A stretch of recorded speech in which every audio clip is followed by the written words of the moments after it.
So you let me know when you're ready to go. Everybody good? Sure. All right. Yesterday at approximately 4 p.m., the York-Poquoson Sheriff's Office responded to Mary Immaculate Hospital in the city of Newport News based on a walk-in male in his 80s that had gone into the emergency room and announced to the emergency room staff that he had a deceased child in the back of his vehicle, and that vehicle was parked right at the entrance to the emergency room doors. The emergency room personnel from Mary Immaculate then went out to the car, and in the rear hatch of the vehicle they observed a black plastic trash bag, and inside that black plastic trash bag they discovered a deceased 11-month-old child. That child has been identified as Miracle Wicker, date of birth October the 19th, 2022. So clearly at that point, the investigations division of the York-Poquoson Sheriff's Office got involved, and during the course of the next several hours, we conducted an investigation that led later last night to the arrest of the caretaker of that child, and I'll provide that information in just a moment. What we've been able to determine so far in the course of our investigation is that the caretaker had the child, had been in possession of the child and taken care of it for approximately 2 days. The mother is a 17-year-old who lives here in York County as well, and this woman periodically would take care of the child, sometimes for weeks at a time, is what our investigation has determined. At approximately 1 a.m. night before last, the morning of September the 12th, the caretaker received a phone call from a friend who was in the city of Newport News who was taking care of an elderly person there. The caretaker and the friend both take turns taking care of this individual, and this person that called was asking for the caretaker to bring cigarettes to her because she couldn't leave the elderly gentleman at 1 o'clock in the morning. So the 11-month-old child was put in the back of the vehicle along with a small dog and transported to Newport News, where they went to a 7-Eleven, purchased cigarettes and a bottle of apple juice, and all of that is on video. We've gotten the video from that 7-Eleven. She then took the child and the small dog and drove to the home, gave their friend the cigarettes, and stayed there for some period of time. Our evidence and our investigation determined that she returned back to the 3600 block of Seaford Road in York County, where she resides, and was keeping the child somewhere around 8 o'clock in the morning yesterday morning. Once she got home, she rolled the windows up on the car, turned the car off, left the dog and the child in the vehicle. Around 2 to 2:30 p.m. yesterday afternoon, she was awakened by a phone call, went outside to then check on the child, who was at that point deceased. The child was brought into the house. The individual that later took the child to Mary Immaculate Hospital placed the child in a black plastic bag and transported the child to Mary Immaculate, where the doctors there, when they came out, also agreed that the child was deceased, and that's what started our investigation. So based on the circumstances that I've provided to you just now, last night Sheriff's Office investigators arrested Kristen Graham of the 3600 block of Seaford Road in Yorktown. She's a white female, 40 years of age. She's been charged with felony child neglect, which is a class 4 felony, and she was also charged with animal cruelty based on the death of the dog as well that was in the vehicle, which is a class 1 misdemeanor. And she was taken to the Virginia Peninsula Regional Jail, where she is still incarcerated at this time. Now today We are awaiting results of the autopsy of the child, because if we received information from the medical examiner today or sometime in the future, there's a very good possibility that these charges could be upgraded to homicide charges. So that's the facts of the case as we know them right now, and if you have any questions, I'll try to answer them. Hopefully you'll understand that there may be some things that I can't discuss. From what you've been able to ascertain, exactly when she got home, has she explained why she left the child and the dog in the car? Why she did not bring both inside? There isn't any really good explanation for it, and to be honest with you, there's some conflicting information in her statements. She initially would have us believe that she was in the vehicle along with the child and the dog for that duration of time. Our evidence that we have collected doesn't support that information. We believe that she left them, went in the house, went to sleep, and came back out 6 hours later. And there's been no explanation on why she did that? Other than when she first got there, she made a statement to the investigators the child was asleep, and I'm thinking at that point in time that she made a decision just to leave the child in the vehicle. And isn't that contradictory that she told your investigator that she thought the child was asleep, but she was also saying that she was in the car for the duration Correct. of the time That was as her well? initial statement, yes, that she was in the car as well. But our investigation doesn't support that statement. And you identified the child as Miracle Wicker. Are you able to say boy or girl? I assume female or It's a female. female. Just want to make sure. Has there been any other communication with her or with anyone with the family of Miracle about any of this? We have been in touch with Miracle's mother. They're aware, and the family members are all aware as well. Has there an explanation been given why the child was not with the 17-year-old mother and was in the care of this woman who would eventually have all of this happen? This has been fairly commonplace, is what we've understood from our investigation, that she stays fairly regularly with this woman. So it was not unusual for her to be with her for 2 days. Sometimes our investigations determined that she was with this woman for up to a week at a time. The 17-year-old mother would also stay with her. Is that correct? No. Okay. She was staying with the 40-year-old Kristen Graham by herself. The mother lived not far away, but she did not reside in that home. Was there a reason why the child was not living with her mother? I'm not aware of what the circumstances are about that relationship right now as to why the child spent so much time away from the home.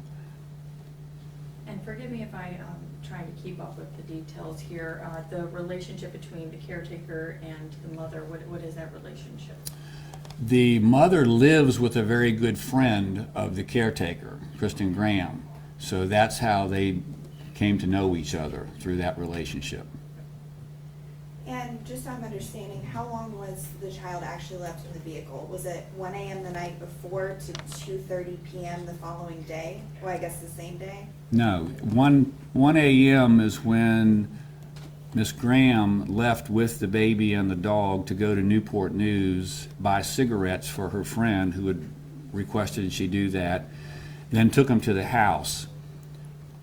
Our evidence, we seem to believe that we found the car on the flock camera system, which is a license plate reader system we have here in York County, coming back towards the house around 8 a.m. So we believe that Miss Graham arrived back at her residence on Seaford Road somewhere around 8:30 a.m.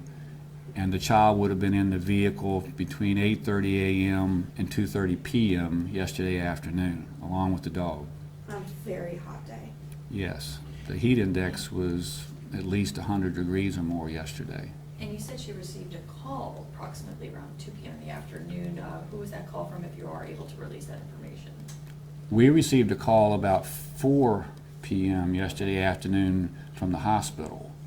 The elderly male that drove the baby to Mary Immaculate, when hospital personnel came out and discovered the baby in the back of the car, they first contacted the Newport News Police Department. the Newport News Police Department responded.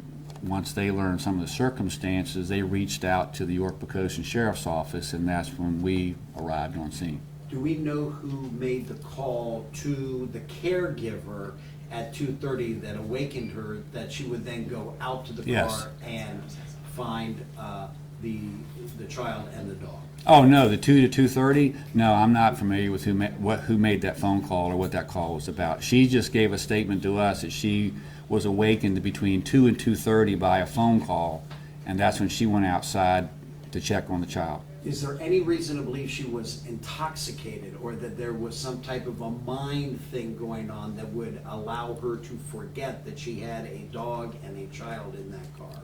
We have collected evidence that's going to be analyzed that may give us the answer to that question, that she either could have had alcohol or some other type of drug in her system, but we're not sure of that right now, but that is part of our investigation. And just to follow, I apologize, this one's a little complicated. The 80-year-old man, what's his relation to the 40-year-old caretaker? The 80-year-old man lives in the same house as the caretaker. The caretaker had a garage apartment there, and the 80-year-old male lived in the actual physical residence itself. Can you say something, just a case like this has to be a tough one on your people? Oh, anytime that you investigate the death of a child, it's devastating to the investigators and the law enforcement people that have to be involved with that. I mean, we have kids ourselves, so that really hits home when it's a small child like this, and it's so senseless that something like this happens. Have you, in your long and distinguished career, ever heard of something like this before? Well, we've had some fairly bad cases, but nothing like this where a child has been left in a vehicle for that extended amount of time that appears to have resulted in the death. No, this is the first time in my career. Especially with an incriminating statement that she said, "I thought that the child was asleep." Well, she knew the child was asleep when she left the child in the car. The circumstances as to why she did that we're still looking into. And two quick questions. Are you able to spell the defendant's name in this situation just for our accuracy? Her first name is Kristen, Kristen. Middle name Danielle, Danielle. Graham, Graham. And does she have any previous offenses? I don't think she has much of a prior criminal history, not that I'm aware of. And 40-year-old Kristen Danielle Graham. Correct. Kristen. And the child's name, again, is Miracle? Yes. Spelled Myrical. I'm sorry, one more time. Myrical. And Wicker, Wickel. Yes, Myrical, correct, in common spelling of Wicker. correct. Wow. And what block of Seaford? 3600 block. And that's Seaford Road? Mm-hmm. And Sheriff, we know that, in the last couple of years, this isn't the first child death you've experienced in your area, with a previous case regarding a couple in a home near Kiln Creek. Mhm. Are you able to kind of express and kind of reiterate what you said earlier about, seeing these investigations, in your own area, in your own region that you've served for so many years? Well, like I said, these are not typical situations that we deal with in York County. And when you do come across the death of a child, it affects everyone. The investigators, the law enforcement people there, the EMS people that have to respond to these types of things.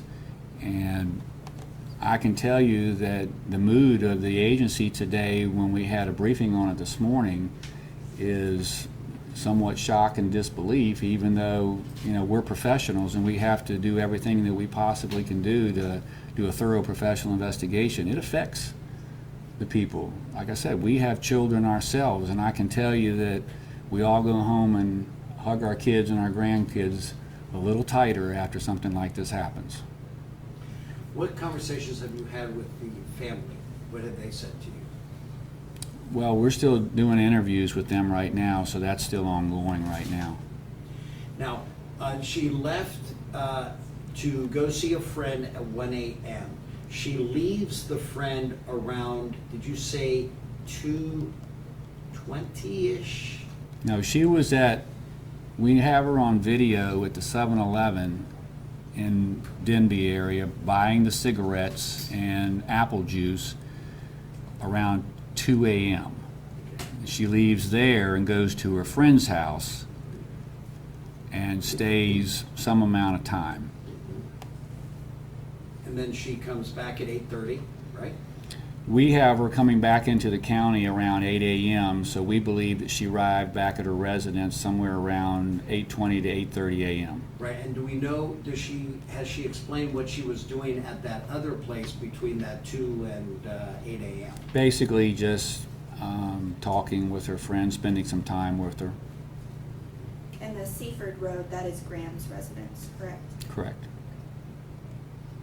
I guess there's no way for us to tell if whether the child was alive when she left the friend's house. I mean, I guess the child was alive at that time? Our investigation would say yes, based on what we were able to observe about the child when we began our investigation. It's fairly certain to us that this child passed away during the time it was in the back of the car. Beginning at 8:30 a.m. Yes.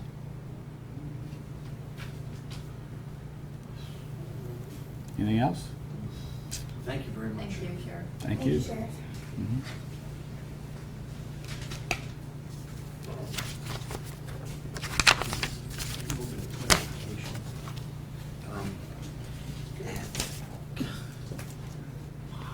Mhm.